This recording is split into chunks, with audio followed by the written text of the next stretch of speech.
두 번째, 사업 환경 변화 4,342억 원. 이거는 원래 기존 협약서에 보면 소비자 물가 지수하고 그 다음에 실적 공사비 지수, 건설 공사비 지수라고 합니다. 이 둘 중에 변동률이 낮은 것을 적용하는 걸로 명쾌하게 되어 있고, 이게 당시에 대한민국 표준 계약서, 협약서의 내용입니다. 자, 그런데 지금 아까 ESC 3,095억 원은 이 소비자 물가 지수 상승에 따른 비용이고요. 그 다음에 이 실적 공사비 지수는 2000년부터 2023년까지 코로나, 그 다음에 우크라이나 전쟁 등으로 인해서 소비자 물가 지수의 3배 이상 뛰었습니다. 그래서 총 한 7,500억 이상 이렇게 뛴 거죠. 7,500억. 그래서 소비자 물가 지수 3,095억에 추가로 4,342억 원을 더 내놓으라, 이런 얘기입니다. 자, 그런데요. 예를 들어서 이 예외적으로 이건 계약서에서 이렇게 이 돈은 주도록 돼 있지 않고요. 또 2020년, 23년에 공사비가 왕창 오를 때 온밸리 공사했죠. 지금 주공 3주구도 공사하고 있죠. 신반포 15차도 이 왕창 오르는 이 시기에 지금 공사하고 있습니다. 한신 4지구도 마찬가지입니다. 그런데 어디도 이런 어마무시한 실적 공사비 지수를 아직 적용한 예가 없습니다. 그래서 국내 적용 사례도 없고, 이거는 뭐 특수한 상황이니까 인정해야 된다고 하지만 법원에 판례도 없습니다. 그렇다면 이거는 조합장하고 현대하고 앉아서 합의할 사항이 아니다. 이거는 법원에 소송해서 법원 판결로 결정하는 게 맞겠다라고 저는 생각을 합니다. 다음으로 법규 변경입니다. 이게 4,164억 원을 법규 변경이 됐기 때문에 이걸 내놓으라는데, 제가 알기로는 크게는 주 52시간 근로제 시행으로 인한 인건비 증가가 아닌가 싶습니다. 예를 들어서 2018년 7월 1일부터 이 주 52시간 근로제가 시행이 됐습니다. 그런데 입찰 당시에도 2018년부터는 주 52시간 근무제를 예상하고 있었고요.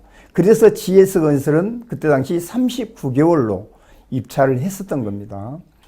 자, 온밸리 역시 마찬가지 2017년에 계약을 했었는데, 당연히 52시간 근로제를 적용하면서 2020년부터 공사했으니까 공사를 진행했습니다. 신반포 15차, 주공 3주구, 한신 4주구도 똑같이 주 52시간 근로제 적용하면서 지금 공사를 하고 있는데, 이 네 군데 어느 한 군데도 이 법규 변경에 따른 공사비를 이렇게 무식하게 많이 증액한 사례가 없습니다. 인정한 사례가 지금 없고, 이거 역시 법원의 판례도 없습니다. 더더욱이 전체 공사비의 17.7%나 법이 밖에서 올라갔다는 건 터무니없게 높은 금액입니다. 그래서 이거 역시 법원의 소송에서 판결에 의해서 결정을 해야 됩니다. 자, 공사비를 온밸리하고 비교해보면 공사비 등에 대해서 최초 계약일은 온밸리나 주공 1, 2, 4주구나 2017년 12월에 똑같이 했습니다. 그 다음에 공사 기간은 공사 착공일은 2020년 4월에 온밸리는 했고 23년 8월에 준공을 했는데, 아까 설명드린 대로 자재비, 인건비 폭등, 그 다음에 법규 변경, 이런 것들은 거의 주공 1, 2, 4주 같이 적용을 받아서 공사했지만 전혀 공사비 증액해 주지 않았다고 했고요. 그 다음에 최초 공사비는 평당 54만원, 온밸리는 531만원, 거의 비싸게 출발했죠. 그런데 온밸리는 12.2% 증가해서 공사가 완료돼서 597만원이 끝났습니다. 그런데 지금 1, 2, 4주구는 아직 착공도 하기 전에 54.7%를 올려서 829만 5천 원을 내놓으라고 합니다. 그런데 주공 1, 4주구가 공사 끝나서 준공할 때 이걸로 끝나느냐? 절대 그렇지 않고 내가 볼 때는 900에서 950만 원까지 분명히 더 올라갑니다. 이건 도저히 온밸리하고 비교해서는 도저히 납득할 수 없죠. 그 다음에 아까 이 입찰할 때 공사기한을 현대는 34개월 제시했지만, 이때 똑같이 온베일리는 39개월이었고 GS건설도 39개월 했습니다. 이거는 현대가 공사를 수주하기 위해서 사실상 거짓말로 줄인 거죠. 그래 놓고 이제 와서 수주를 하니까 44개월로 늘려달라고 지금 하고 있는 것 같습니다. 바로 옆에 있는 신반포 15차도 착공은 2020년 11월에 했고요. 준공은 올해 6월에 합니다. 여기는 올해 6월 준공할 때 평당 620만 원 이하로 끝날 것 같다고 합니다. 여기야말로 주공 1, 2, 4조하고 똑같이 건설 공사비 지수 폭등, 그 다음에 법규 변경, 모든 것들을 똑같이 적용받으면서 공사를 끝나는데 620만 원으로 끝난다고 합니다.